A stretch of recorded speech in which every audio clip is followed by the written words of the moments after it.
সামনে আমরা দেখেছি সহস্র মানুষ, হাজার হাজার মানুষ এসে উপস্থিত হয়েছেন মমতা ব্যানার্জির এক ডাকে। এই বছর অবশ্যই চিত্র অন্যরকম। এই বছর বিভিন্ন আইন আদালত করে মমতা ব্যানার্জি তৃণমূল এইখানে স্থান পেয়েছে শহীদ স্মরণ সমাবেশ, শহীদ তর্পণ করার জন্য। আমরা দেখাচ্ছি যে কত লোকের ভিড়, কত মানুষ এসে সমাগম করছে। 11টা থেকে সময় দেওয়া হয়েছে, চারদিকে লোকে লোকারণ্য।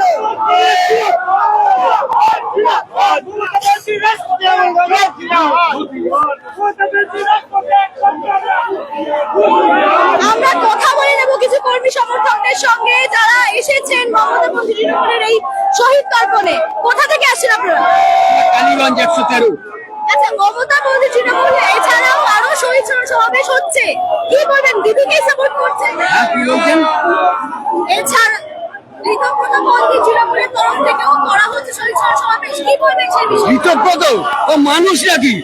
ও যদি মানুষ হতো এরকম একজন ভালো মহিলাকে ছেড়ে চলে যেতে পারে? ও তো চোর, ও তো চোর, চোর বললো ভুলবো, ডাকাত। প্রত্যেক বছর ভিক্টোরিয়া হাউসে শহীদ সমাবেশ হয়, আজকে জায়গা পেতে হলে তো সমস্যা হয়। এটা সমস্ত বিজেপির প্ল্যান, যাতে দিদিকে ভালোভাবে সুস্থভাবে না করতে দেয়। তাতেও ঋতব্রত দেখে যাক যে দিদি দিদি থাকবে, আর ঋতব্রতর এটা শেষ। চোরের মতন চুরি করে রাখতে হবে, পায়ে ধরতে হবে, দিদি পায়ে ধরতে হবে। তবে দিদিকে আমি একটা কর্মী হিসাবে বলছি, দিদি এই চোরদের, এই বদমাইশের, ডাকাতদের আর কোনদিন নেবেন না। কিন্তু এরা হচ্ছে ডাকাত, নিজেদের পিঠ বাঁচাবার জন্য চলে গেছে। আজকের এই উত্তম মঞ্চ পুরো পরিষ্কার করে দিল। এটা হচ্ছে স্বচ্ছ তৃণমূল, যারা সৎ, যারা দিদির আঁচলের তলায় থেকে যারা এতদিন ধরে পড়ে কমে খেয়েছে, তারা দেখুন আজ কোথায়। আর আজ এই সিনিয়ররা থেকে শুরু করে যত জেনারেশন আজ উপস্থিত হয়েছে, দেখুন একটারও কিন্তু যারা সৎ তারাই কিন্তু আজ এখানে এসে উপস্থিত হয়েছে। এখানে দেখতে পাচ্ছ সব সিনিয়র, কারণ এরা আগামী দিনে যারা ছিল, আগামী প্রজন্ম যারা এই তৃণমূল দলটাকে, কর্মী থেকে শুরু করে আজকে দিদিরা বলতো কর্মীর দল, আজকে বারংবার এই প্রস্তুতি সভা, এই সভা থেকে 21শে জুলাই সভা বারংবার প্রমাণ করে দিয়েছে আগামী দিনে এই স্বচ্ছতাই থাকবে। কারণ যারা যারা দিদির আঁচলের তলায় থেকে পড়ে কমে নিজের ছেলে থেকে মেয়ে থেকে শুরু করে যারা যারা করে কামিয়ে থেকেছে, তারা আজ কোথায় গেল? তারা নিঃস্ব, কারণ তারা নিজে এবং নিজের পরিবারকে বাঁচাতে তারা আজকে উধাও হয়েছে। কারণ নিজেদের পরিবার থেকে করেছে খেয়েছে, তারা চোর। বিজেপির বি টিম হচ্ছে আমাদের এই শুভেন্দু অধিকারী থেকে শুরু করে তাদেরকে যে আশকারা দিয়েছে, তাদের বিজেপি বি টিমে আজ না দিল করলে ভালো হতো। এত লোক হয়েছে, বিক্রেটের মিটিং দরকার, এই জন্য যায়নি। অভয় আর মাকে একটু বলুন, 3 মাস তো হয়ে গেল, মরে গেছে। আমার বিচারটা কি হলো? আমার বিচার কি হলো? শুভেন্দু আমাকে বলতে জিজ্ঞেস করুন। এখানে 3,000 লোকের লিমিটেশন দেওয়া হয়েছে, এত লোকের ছাড়িয়ে যাবে। আমার মা 3 লাখ হবে, 3 লাখ বিক্রেটের দরকার ছিল। আমার কাছে কত মোমবাতি জ্বালা ছিল, একজন, তারপরে 4 জন মারা গেছে। 12 বছর থেকে, দিনহাটা থেকে, বেহালা থেকে, আর্জি করেছে, জোয়ান ধর্ষণ করেছে পেশেন্টকে, মেয়েকে। তারপরে আগুন জ্বলছে না কেন? মোমবাতি জ্বললো না কেন? মোমবাতি ব্যবসা করছে এখন, আবার মা ভালো ব্যবসায়ী। মন্দিরের বাক্সটা জিজ্ঞেস করবেন না, আবার বাড়ি গেছে কিনা মন্দিরের বাক্সটা আবার মাকে জিজ্ঞেস করুন। সরকারের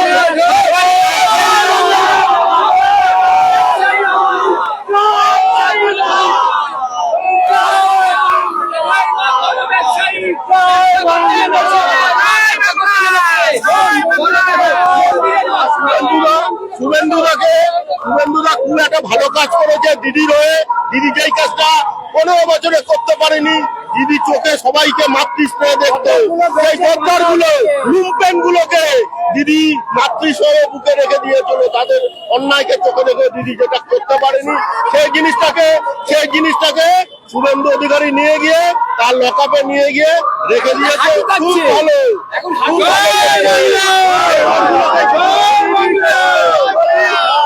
শুভেন্দু অধিকারী এই কাজটা খুব ভালো করেছে।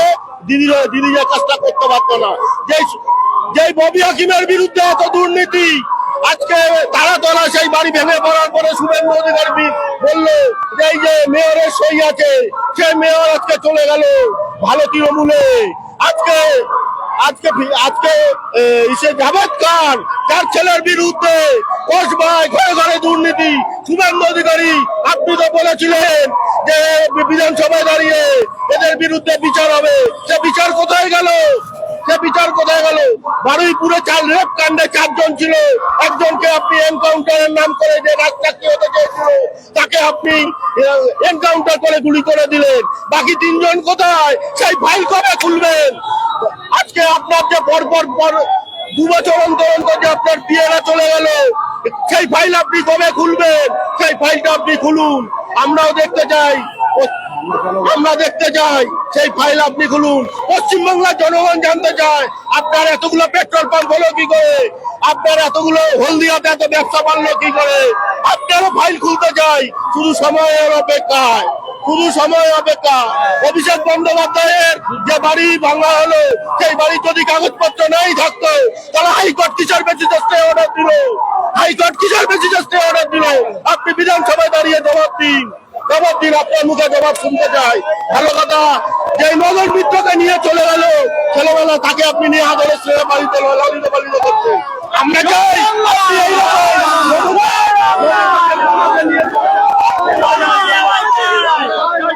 দেখলাম যে কর্মী সমর্থকরা এখানে বলছেন 3000 না 3 লাখের বেশি লোক হবে। অবশ্যই আত্মবিশ্বাসী প্রত্যেকেই। তার থেকে বড় কথা, তারা বলছেন শুভেন্দু অধিকারীর ভরসা, শুভেন্দু অধিকারীর জন্য, শুভেন্দু অধিকারীর সাহায্যে যারা গদ্দার তারা এখন জেলের ভেতর বা আইনের জালে। কারণ মমতা তিনি মাতৃস্নেহে কাউকে কোন রকম ভাবে বাজে দিকে ঠেলে দিতে পারেননি। অবশ্যই মমতা বন্ধু তৃণমূলের জোরদার একটা বিষয় রয়েছে, তারা চলে এসেছেন এখানে শুধুমাত্র দিদির ডাকে। আমরা সঙ্গে থাকবো, লাইভে দেখাতে থাকবো সমস্ত ফুটেজ, আপনারা সরাসরি অবশ্যই দেখতে থাকুন হেডলাইন্স কলকাতা। বীরভূম জেলা থেকে, আচ্ছা, বীরভূম থেকে। এই দিনটাই আগের বছর পর্যন্ত আমরা দেখেছি ভিক্টোরিয়া হাউসের সামনে বড় করে আয়োজন করা হয়েছে, এবার দিদির জায়গা নিতেই অসুবিধা হয়েছে, কি বলবেন? এটা তো হাইকোর্টের নির্দেশ হচ্ছে। হাইকোর্ট যদি নির্দেশ দিতেন দিদিকে ধর্মতলার মাঠে, তাহলে ধর্মতলাও ঠিক এইভাবে জনপ্লাবন হতো। আর কে কোথায় চলে গিয়েছে, কে বালিস্টাটায় গিয়েছে, কে বিজেপি গিয়েছে, আমাদের দেখে দরকার নাই। আমরা দিদির সৈনিক। দিদি গড়ের মাঠে হোক, দিদি হাওড়া ময়দানে গঙ্গার উপরে হোক, যদি ডাকে আমরা দলে দলে পায়ে পায়ে ধুলো উড়িয়ে আমরা দিদির মঞ্চে সবাই সভা ভরিয়ে দেবো। 3000 দেওয়া হয়েছে লিমিটেশন। দিদির এটা আবেগ, দিদির এরা, আমরা সবাই দিদির সন্তানের মতো। আমরা দিদি হয়তো মুখে বলছি, কিন্তু আমাদের দিদি মায়ের মতো। মায়ের ডাকে সন্তানরা আসবে, তাতে কোর্ট অর্ডার দিলে দেখে দরকার নাই, আমরা আসবো। চারিদিকে জয় বাংলার স্লোগান, মানুষ ক্রমাগত ঢুকছে। 11টা থেকে অবস্থানের কথা, 11টা থেকে জমায়েত করতে বলা হয়েছিল সাধারণ মানুষকে। 3টে পর্যন্ত সময় দিয়েছে হাইকোর্ট। আমরা দেখতে পাচ্ছি ঘড়িতে এখন ঠিক 12টা 15।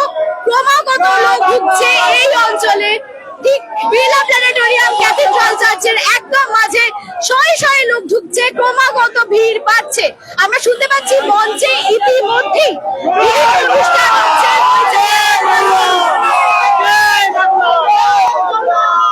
মমতা ব্যানার্জি জিন্দাবাদ, মমতা ব্যানার্জি জিন্দাবাদ।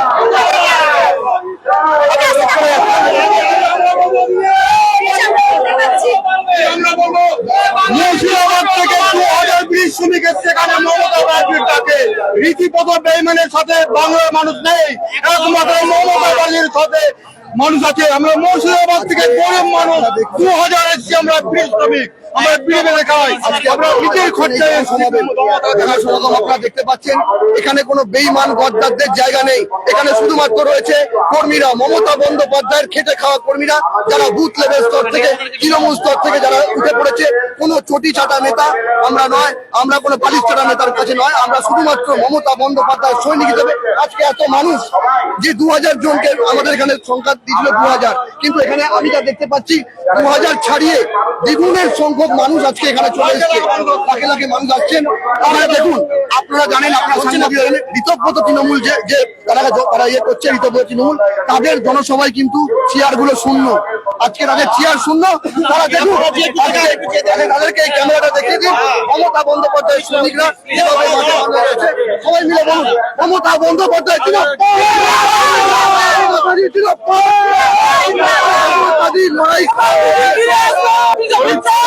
শহীদ স্মরণে আপন মরণে রক্ত ঋণ শোধ করো। শহীদ স্মরণে আপন মরণে রক্ত ঋণ শোধ করো। শহীদ স্মরণে আপন মরণে রক্ত ঋণ শোধ করো। প্রত্যেকে এসেছেন এবং যতটা যেরকমটা বললাম 11 থেকে জমায়েতের সময় দেওয়া হয়েছিল 3টে পর্যন্ত। এখন বেশ কিছু তৃণমূল ব্যক্তিত্ব, আদি তৃণমূল ব্যক্তিত্ব উপস্থিত আছেন মঞ্চে।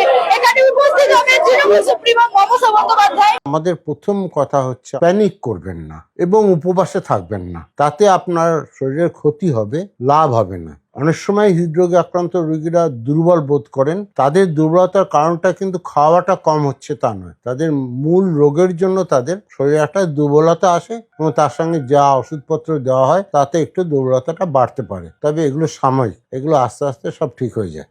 প্রথম কথা হচ্ছে আপনার যে খাবার পরিমাণ সেটাকে ভেঙে ছোট ছোট করুন। একসঙ্গে অনেকটা খাবেন না, পরিমিতভাবে খান, অল্প অল্প করে খান। 3 বারের বদলে 4 বার খান, 6 বার খান, অসুবিধা নেই, কিন্তু খাবারের পরিমাণটা যেন খুব বেশি কখনোই না হয়। আর আমরা বলি যে লো ক্যালোরি নিউট্রিয়েন্ট রিচ, মানে ফাইবার আছে, খাবারের খাদ্যগুণটা একটু অ্যাডজাস্ট করে নিতে হবে যাতে খুব বেশি হজম শক্তির উপর যেন চাপ না পড়ে।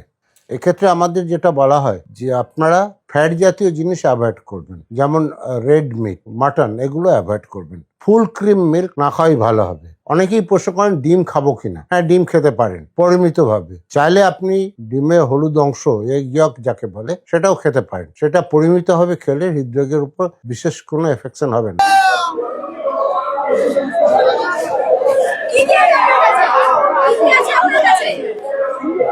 মোটামুটি টুপি আছে, টুপি পরাচ্ছি, আর মাথার ব্যান্ড আছে, আর টেবিল ডেকোরেশন আছে, ব্যাচ আছে, রিং ব্যান্ড আছে। এই করতে পারছি আমি না আসলে 21 জুলাই বন্ধ। আমাদের কোনো শাখা নেই, যেহেতু যে যা ইচ্ছা করতে পারে তাদের জন্য আমরা দায় ভুক্ত না, ঠিক আছে? আমরা দায় নিয়ে বসে যে যা ইচ্ছা করি, এটা আমাদের কোনো শাখা নেই। তো যেহেতু দিদি মানে তৃণমূল সিম্বল মানে হচ্ছে দিদিকে দেখে আসছি প্রথম থেকে, এখন যদি বুঝিয়ে যায় আমাদের কিছু করার নেই। দেখছি এখানে মানে বিভিন্ন রকমের মানুষ আছে। আমরা সমস্ত চিত্র আপনাদের সামনে তুলে ধরছি। সেই সমস্ত চিত্র একদম শেষ পর্যন্ত তৃণমূল সুপ্রিমো মমতা বন্দ্যোপাধ্যায় এখানে আসার পর পরিস্থিতি কেমন থাকে না থাকে, পুলিশ প্রশাসন কিভাবে সামাল দিচ্ছে, সেই সব কিছু আমরা তুলে ধরছি আপনাদের সামনে। আপনারা চোখ রাখুন হেডলাইন্স কলকাতার পর্দায়।